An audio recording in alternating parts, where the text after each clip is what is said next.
अनंत महाजन defence watch में आपका स्वागत करता हूं और आज मैंने आपके साथ जिस विषय के ऊपर बातचीत करनी है वो है चाइना का जो हमारे साथ जो इकोनॉमिक वॉर चल रहा है इसके बारे में हम बात करेंगे। चाइना का इकोनॉमिक वॉर बोलिए, इकोनॉमिक घुसखोरी बोलिए, इकोनॉमिक सबवर्शन बोलिए, ट्रेड वॉर बोलिए, अलग-अलग नाम है। तो इन सभी के ऊपर मैंने आपसे बातचीत करनी है। I've been told that I should speak to you in English. So therefore, I will talk most of the time in English. However, if you want to ask me any questions, then we can talk in Hindi also. There is no problem. Even Marathi would also do. Okay. Uh, I had spoken to you twice earlier on this issue of India China relations, and also in that, I had spoken to you about how various kinds of warfare are being fought by China together.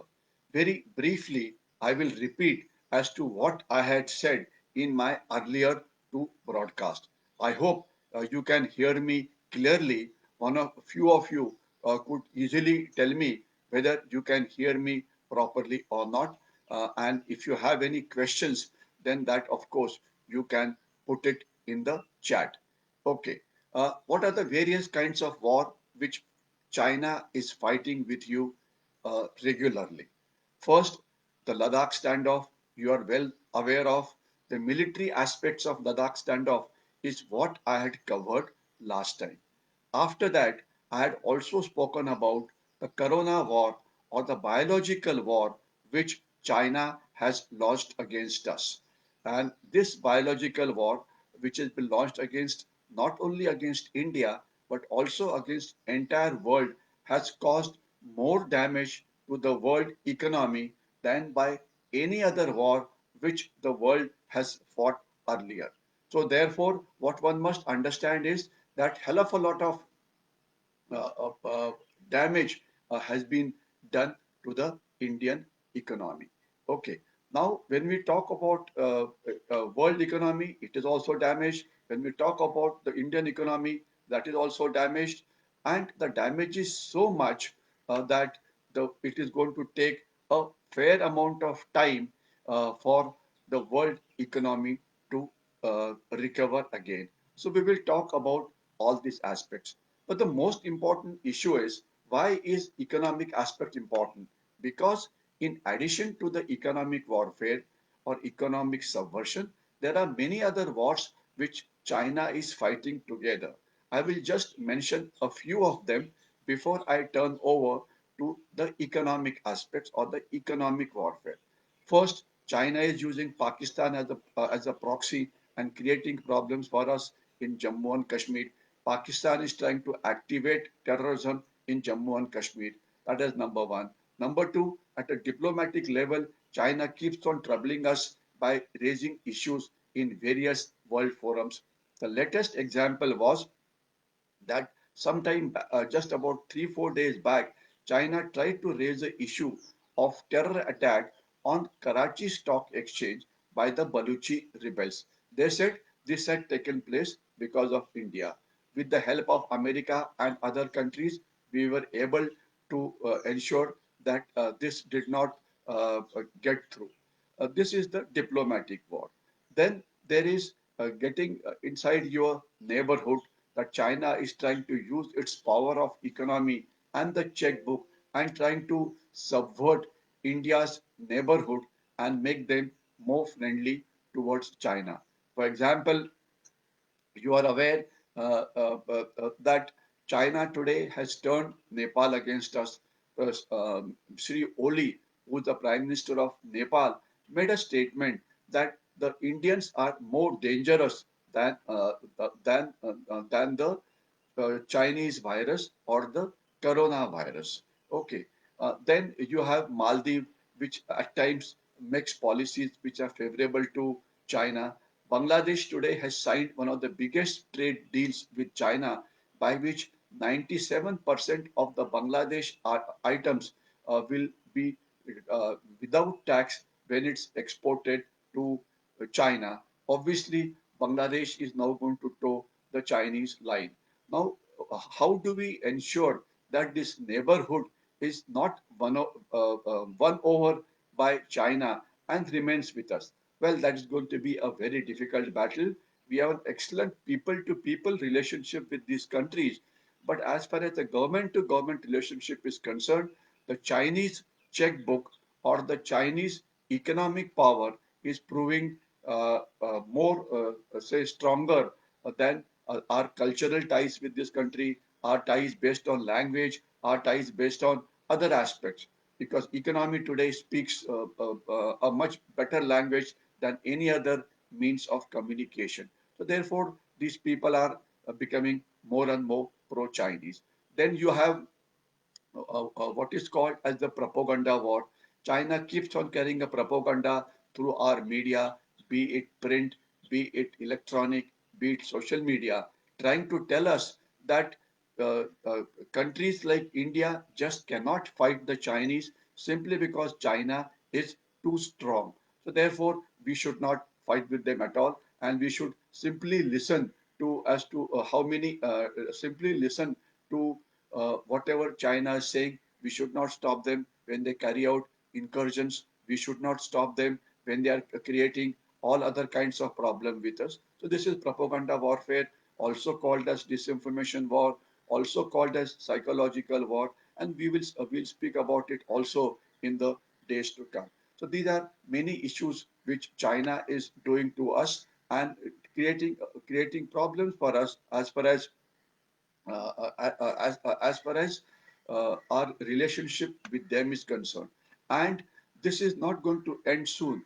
This is going to carry on for a sufficiently long time. So, what do we do? How do we go ahead with our relations with China is a huge challenge.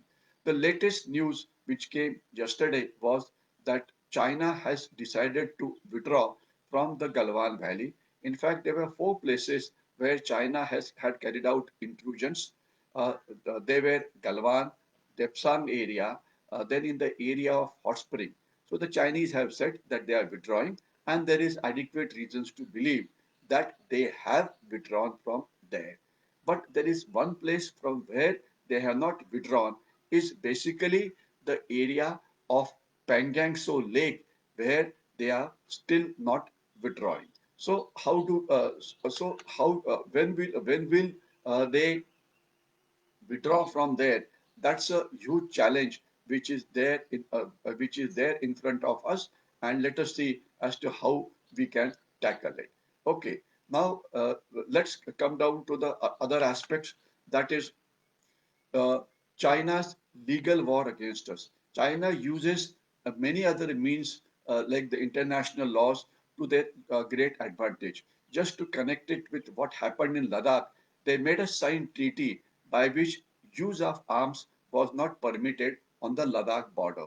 And so, therefore, even though we had sufficient armed forces people there in Ladakh, but we simply could not use our military power to basically throw away the Chinese. So, therefore, what is the use of this military power when the Chinese, through the international agreement, have ensured that they can do what they want to do, but we cannot do what we want to do.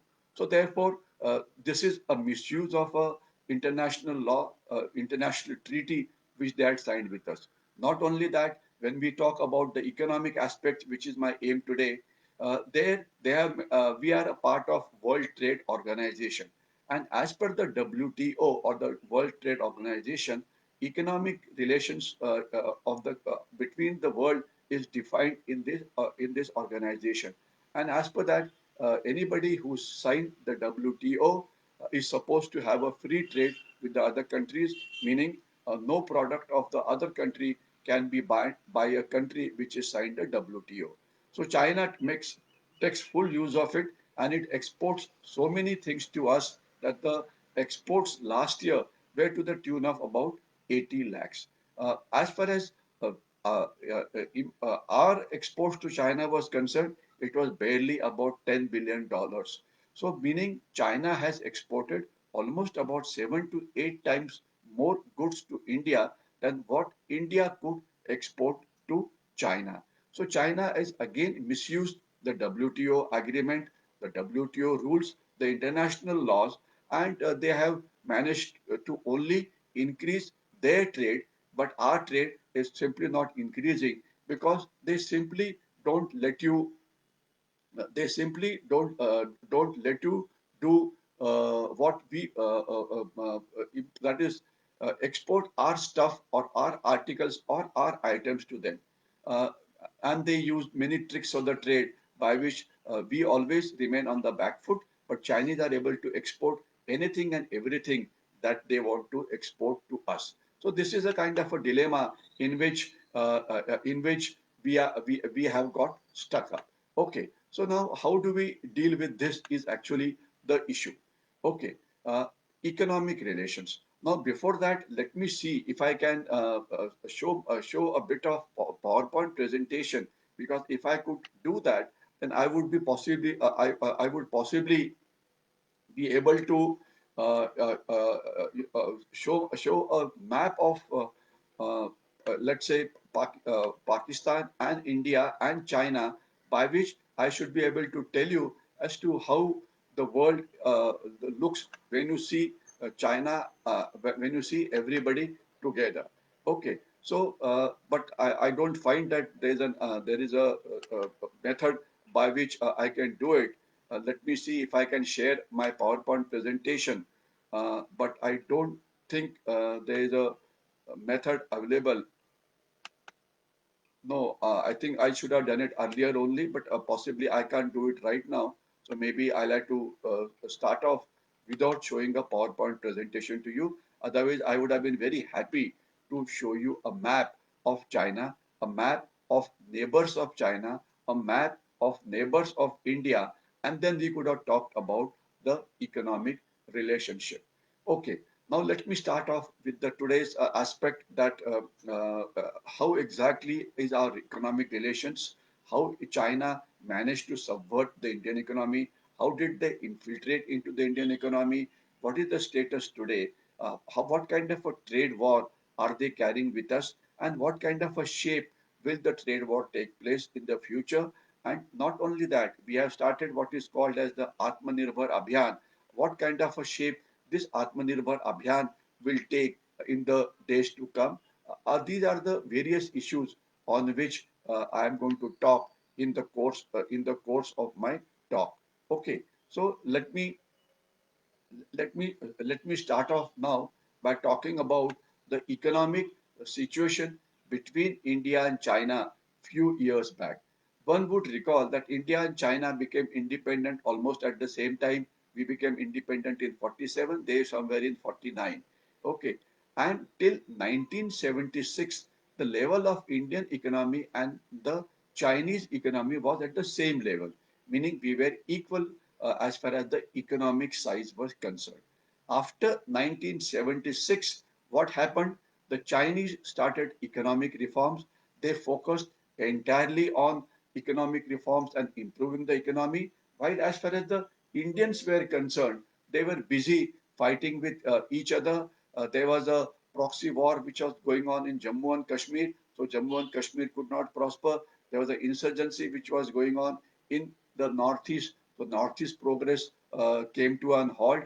Then there was a Naxalism or Maoism taking place in central part of the country. So central part of the country like Bihar, Chhattisgarh, Jharkhand, Orissa, the progress was very, very slow. Then we used to have series of bomb blasts all over in our country in economic capitals like Mumbai, etc., Delhi, Calcutta, and therefore, so there was always a problem as far as economy was in the big cities was concerned.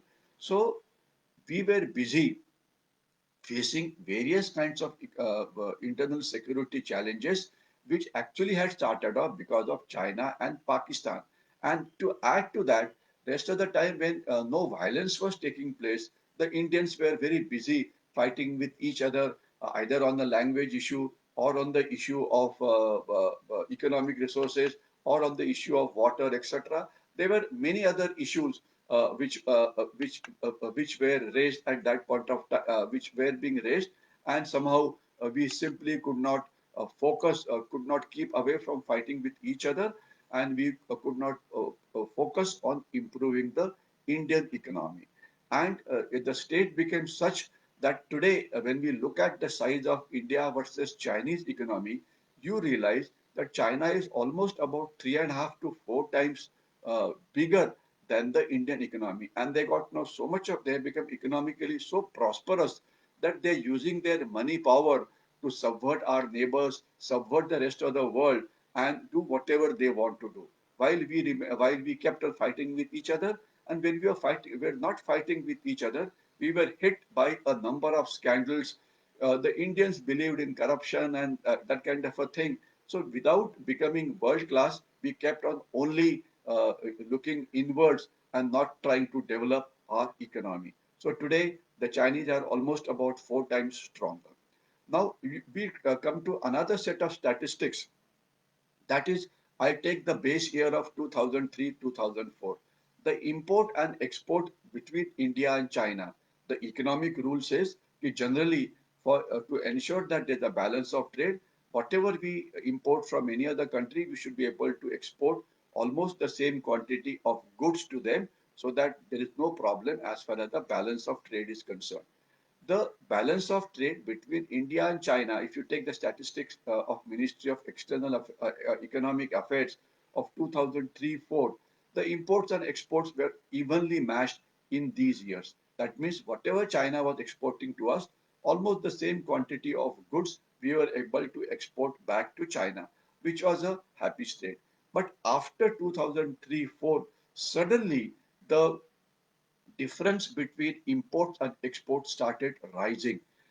And it is rising so much that today, if you take the status of, say, 2019, for which the figures are readily available, you will know that today the China has exported goods worth about $80 billion to India in the year 2019.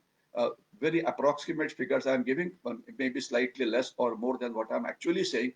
While India could export goods worth about 10 to 12 billion dollars to China, that means the difference between imports and exports was almost about $70 billion.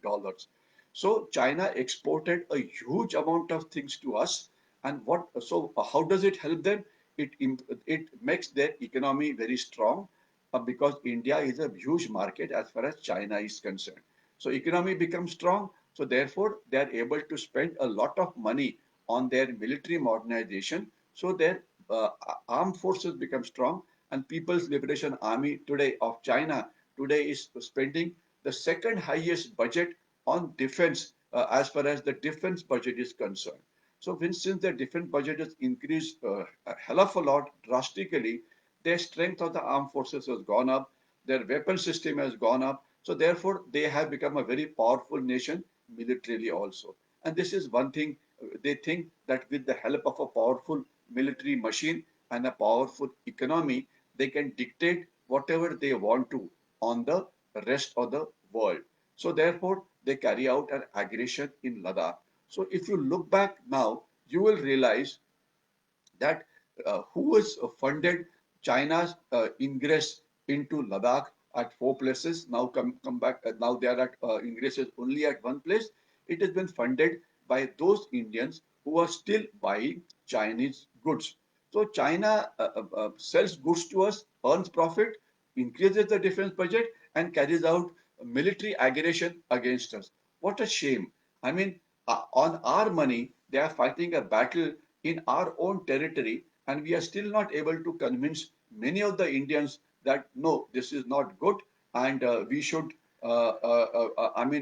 It must be ensured that we do not get too many things from China, and we stop the Chinese aggression. Okay, now let me come back again. Now, how did the Chinese subvert our economy somewhere from 2002, 2003 plus minus? It is a long-term plan. China plans anything on a long-term basis. They do not just go one day and start changing policies. They are very persistent in their policies, and they were very clear that they wanted to infiltrate into our economy. So how did they do? Initially, they went and met some corporate people of ours, told them that we will supply you certain parts, say 5-10% of a part that they require at a much cheaper rate than what is available to them today. So our corporate world was happy. They took them. Then after that, they started increasing their tentacles from 10% of supplies. It went to 15%, to 20%, to 25%, to 50%, and finally, over a period of about, I can say, 15 years, 2003 to 2018, 19, about 15 years, 16 years, they infiltrated into every sector of our economy, be it the small sector, small scale industries, be it the middle scale industries, be it the big corporate world, be it the let's say other things such as bidding contract, things such as supplying technology to us, and so on and so forth. So they infiltrated into every aspect of the Indian economy.